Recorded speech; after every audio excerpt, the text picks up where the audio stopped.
Good morning grade 5 and welcome back to Online Art. I hope you had the most wonderful holiday and that your first day of lessons went really well. So today we are learning about Impressionism. Impressionists were artists. It was an art movement where people were more free in the way that they painted. That is what we are going to do today. I know most of us won't have paints, so don't worry, we can use our colors. We won't be able to do broad brushstrokes like the Impressionists. So broad brushstrokes is when someone moves across the paper without paying much attention to detail. So let me show you broad brushstrokes. It's nice and it gives a nice texture, I think. And at the end of this video, if you would like to just watch how I've done that, I will show you. If you have paints, you're welcome to use them, but for most of us, we're going to be using colors. Twisties are perfect, so you can use your twisties or crayons or something nice and bright, okay? The focus today is color. So if you're looking at something like a tree and you're looking at the leaves are usually green, but they're dark green, light green. Sometimes if they're turning color, they'll go yellow, and sometimes they might be brown, orange. So look at something, add in all the colors that you see for me, please. And sometimes it's hard to see the difference between colors, so what we do is we look at something and we'll like close our eyes a little bit, not fully because we won't see anything then, but we close our eyes half just to be able to see the different colors more clearly. That helps take away the detail, which is what we are doing today, and it helps us see the different colors in things. Alright, so I'm going to show you the art supplies that you're going to need. We're going to go for a little adventure in the garden to find something beautiful and bright to draw. When you're looking for something beautiful and bright to draw, don't focus on something too big. We're going to be doing a small impressionist drawing today. So if you have a sunflower in your garden, that's a beautiful thing to draw. If you have roses, if you have maybe some succulents that have different colors, that might be really nice. Maybe focus on something like a flower or something a little bit smaller. You can do a tree, that's absolutely 100% okay. So if I'm looking at a tree and I love how many colors there are in the tree, I can draw that tree. We're not going to do a massive picture today, just something to show that we understand that Impressionists drew outside, they drew with nice, bold, bright colors, and if you are using your paints, nice bold brush strokes, we don't need detail today. Also focus on your shadows, and now I'm going to show you the materials you'll need.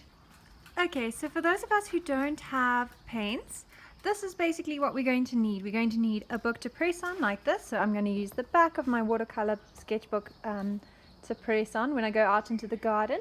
Then I'm going to need a piece of paper, a pencil, and then colors of some form, okay? I understand that we're not in the art room, so you probably won't have a lot of different kinds of colors. I don't actually have twisties, but most of you probably will, so you can definitely use twisties.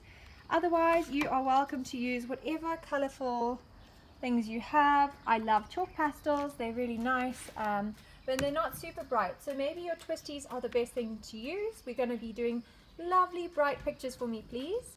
Once you have all the things you need, we're now going to go on an adventure into the garden to find something really cool to draw. So now I'm walking through the garden and I'm trying to find something to draw. Remember, Impressionists drew from life, so you're going to draw something that's actually there, but they also didn't pay too much attention to detail. So remember, you're going to focus just on the colors and on how something feels. So you're going to look at the shadows, the light. So for example, this little section, if you see, there's different greens in this tree. So you see the little gooseberries in front, there are darker green, and then you go to the lemon tree at the back there, and it's got lighter green leaves and darker green leaves. So when you look at this tree, if you were to draw this tree, you would draw in the darks, the lights, and it would make it really interesting. You don't have to draw every single leaf, you just draw sections of color. That's what I need you to focus on today, okay? So nice coloring for me, please, boys. I'm going to walk around a little bit, and if I find something I want to draw, I will start recording again. Now I'm out in the garden, I found what I'd like to draw, and I just want to say, boys, please remember that if it's very hot, to wear a hat and take some water outside, and if you don't want to sit on the floor, you can also get a chair, so you can take it outside, ask your parents first before you do, and take your chair outside and you can sit and draw as well. So I found something lovely and bright to draw. It's quite nice to draw something like flowers. It's not so complicated and it's got nice bright colors that you can see. Sorry, my cat is meowing in the background. So you've got the light pinks, you can see the shadows, you can see the yellow in the middle. You don't have to do every single little detail in the rose, you just got to get the colors in, okay? So just focus on the colors, the light pink, the shadows, the light pink at the top there, and then it goes to darker pink, and in the middle the yellows. So that's what I would draw, and then I just do the lavender in the background with a different color. You just need to do streaks for that with your paintbrush and maybe add in a little bit of purple, a couple of purple dots.